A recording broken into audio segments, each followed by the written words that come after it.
Ministério da Cultura apresenta MASP Acessibilidade. Mário de Andrade, Duas Vidas. Clóvis Graciano, nu masculino sentado, costas, 1940. Clóvis Graciano, nu, dois rapazes, 1938. Joaquim Lopes Figueira Júnior, operário, 1944. Vitor Brecheret, Cabeça de Cristo, circa, 1919-1920. Autoria desconhecida. Cristo na coluna, tronco, século XIX. Autoria desconhecida. Cristo crucificado, fragmento, século XVIII e XIX. Autoria desconhecida. Cristo crucificado, fragmento, século XVIII e XIX. Autoria desconhecida. Cristo crucificado, agonizante, sem data. Lei de Incentivo à Cultura, Ministério da Cultura e Governo Federal.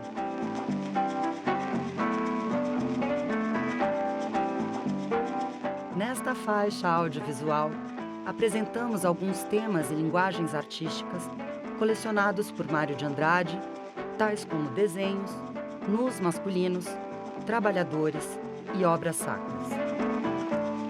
Entre os séculos XV e XIX, saber desenhar o corpo humano fazia parte do estudo tradicional de qualquer candidato a pintor. Para representar o corpo masculino nu, muito menos frequente do que o feminino, os aprendizes miravam o ideal clássico de beleza, tendo como referência a perfeição anatômica das esculturas gregas de guerreiros e esportistas em ação. Transpostos para a tela, os corpos masculinos seminus podem ser habitualmente encontrados em diferentes gêneros da pintura, como as alegorias, as cenas mitológicas ou religiosas. No caso da coleção de arte formada por Mário de Andrade, os nus masculinos são, em sua maioria, exercícios praticados em aulas de modelo vivo, mas agora com um viés moderno. Nos desenhos de Anita Malfatti, 1889-1964, por exemplo, as cores não naturalistas e a deformação exagerada da musculatura acentuam a expressividade das figuras. Por sua vez, nos desenhos de Clóvis Graciano, 1907-1988, o tom moderno se dá pela economia de traços. Em nanquim sobre papel, medindo 45 cm,2 de altura por 33,3 de largura, nu masculino sentado, costas, de 1940, traz uma figura central retratada em pouquíssimos e leves traços.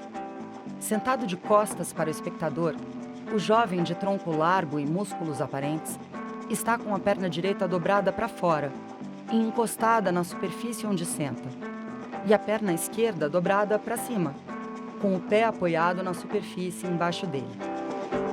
O braço esquerdo se alonga para frente, encostando-se no joelho esquerdo dobrado, e a mão pende suavemente no ar.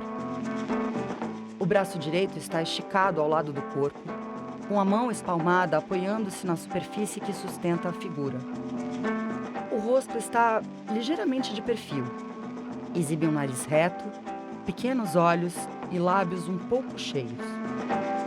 Por fim, os cabelos têm algumas ondulações nos traços. Nu, Dois Rapazes, de 1938, por sua vez, foi produzida em lápis e tinta de caneta sobre papel. A obra também mede 45,2 centímetros de altura por 33,3 de largura e retrata dois jovens em pé e bem próximos um do outro. À esquerda e de perfil, o rapaz olha para o lado e um tanto para o alto.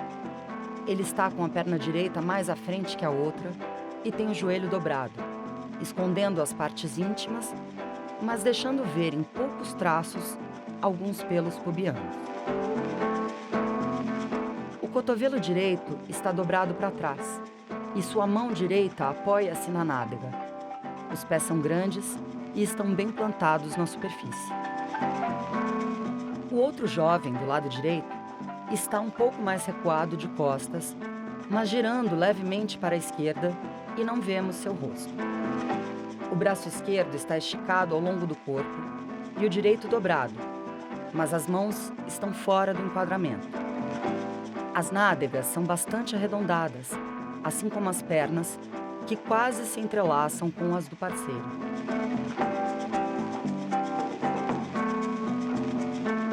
Segundo Mário, o desenho tem uma natureza semelhante à da poesia. Tem um caráter infinitamente sutil, de ser ao mesmo tempo uma transitoriedade e uma sabedoria. Uma transitoriedade porque cria, por meio de traços, os finitos de uma visão, de um momento, de um gesto, em oposição à pintura, que tende a buscar a permanência, a eternidade. E uma sabedoria porque se assemelha a um provérbio, que transforma uma experiência vivida numa definição eminentemente intelectual. Assim como os sonetos, as quadrinhas e os haikais, gênero de poesia curta japonesa, os desenhos são para a gente folhear. Diferentemente das pinturas, são guardados em pastas e devem ser apreciados de forma consecutiva e reservada. Para Mário, são eles que trazem uma esperança de conforto. Não é à toa que os nus masculinos presentes em sua coleção são desenhos.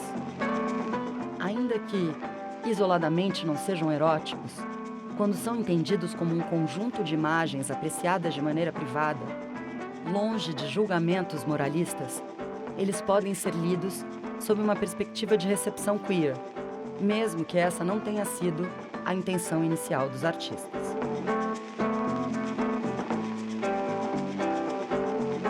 A obra Operário, 1944, de Joaquim Lopes Figueira Júnior, é um desenho a carvão e pastel sobre papel. Medindo 53,5 centímetros de altura por 41,6 de largura, a obra é um retrato de um homem negro visto do peito para cima. Ele tem cabelos curtos encaracolados, rosto com ângulos fortes, olhos pequenos e com um certo brilho, direcionados para a esquerda. O nariz é mais largo na base e os lábios bem delineados. Usa uma camisa com gola aberta e bolsos arrematados por botões. Atrás dele, à esquerda, o prédio de uma indústria com suas chaminés lançando fumaça ao alto. Do lado direito, na parte inferior do desenho, a assinatura do artista dedicando a obra a Mário de Andrade, em 20 de junho de 1944. O poeta colecionou diferentes retratos de trabalhadores, sejam pintados ou desenhados por artistas, ou mesmo fotografados por ele. Integrante de uma família católica fervorosa, Mário também colecionou imagens sacras. Por fazerem parte da tradição religiosa, as imagens carregadas de homoerotismo eram plenamente legitimadas, mesmo numa sociedade heteronormativa. Quando Mário chegou em casa com Cabeça de Cristo, circa 1919 e 1920, de Victor Brecheret, 1894, 1955, as reações foram imediatas. É ele quem relata mais de 20 anos depois. E afinal, pude desembrulhar em casa a minha Cabeça de Cristo, sensualissimamente feliz. Isso a notícia correu no átimo. E a parentada que morava pegado invadiu a casa para ver. E para brigar. Berravam, berravam. Aquilo era até pecado mortal, estrilava a senhora, minha tia velha, matriarca da família. Onde se viu Cristo de trancinha? Era feio, medonho. Maria Luísa, vosso filho é um perdido mesmo. Mário mantinha a escultura em cima do piano, de onde podia admirá-la de um ângulo semelhante ao apresentado na exposição. Esculpida em bronze, a obra tem 32 centímetros de altura, 14 de largura e 24,2 de profundidade. Do alto da cabeça do Cristo, saem duas trancinhas que descem coladas ao rosto muito fino e alongado e chegam até o pescoço, também muito comprido. Seu nariz é reto, tem ossos salientes na altura das sobrancelhas e da face e vincos na testa. Sua boca está aberta e a cabeça inclina-se como se ele olhasse para baixo, em súplica.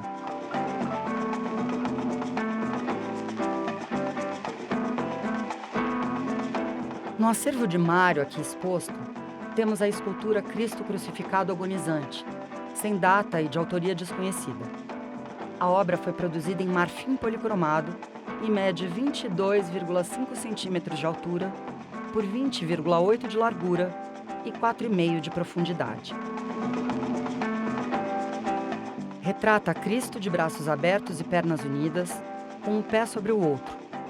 Mãos, pés e joelhos são marcados por sangue. O tronco é fino e acinturado com os ossos das costelas salientes, e ele tem um pano em torno do quadril. Ele tem cabelos escuros e longos caindo sobre os ombros, barba espessa e também escura, e a cabeça pende para trás, com um olhar distante. Junto a essa obra, há mais algumas também de autoria desconhecida. Cristo na coluna, tronco, do século XIX, e outras duas nomeadas de Cristo crucificado, fragmento, ambas dos séculos XVIII e XIX. Na tradição da história da arte ocidental, figuras masculinas seminuas aparecem com frequência em pinturas e esculturas sacras. Nas representações de São João Batista sendo batizado no Rio Jordão, de São Sebastião flechado amarrado em uma árvore e de Jesus crucificado, a única parte do corpo coberta é o sexo, escondido apenas por um pano enrolado. Por vezes, os santos são moldados nos padrões clássicos de beleza, por vezes são magrelos e lânguidos, mas sua juventude é sempre evidente. Visto que a finalidade dessas imagens era uma adoração de cunho espiritual, e a família de Mário era católica, a projeção do desejo homoerótico podia ser exercida sem censura. Ministério da Cultura apresenta MASP Acessibilidade. Mário de Andrade, Duas Vidas. Curadoria, Regina Teixeira de Barros, com assistência de Daniela Rodrigues. Acessibilidade, Daniela Rodrigues, Isaac Silva, Vitória Machado. Produção audiovisual e consultoria em acessibilidade, Mais Diferenças. Narração, Raíssa Gregori. Tradução e interpretação em Libras, Denis Pereira. Montagem audiovisual, Cabrel, Escritório de Imagem, Museu de Arte de São Paulo, Assis Chateaubriand, 2024, Lei de Incentivo à Cultura, Ministério da Cultura e Governo Federal.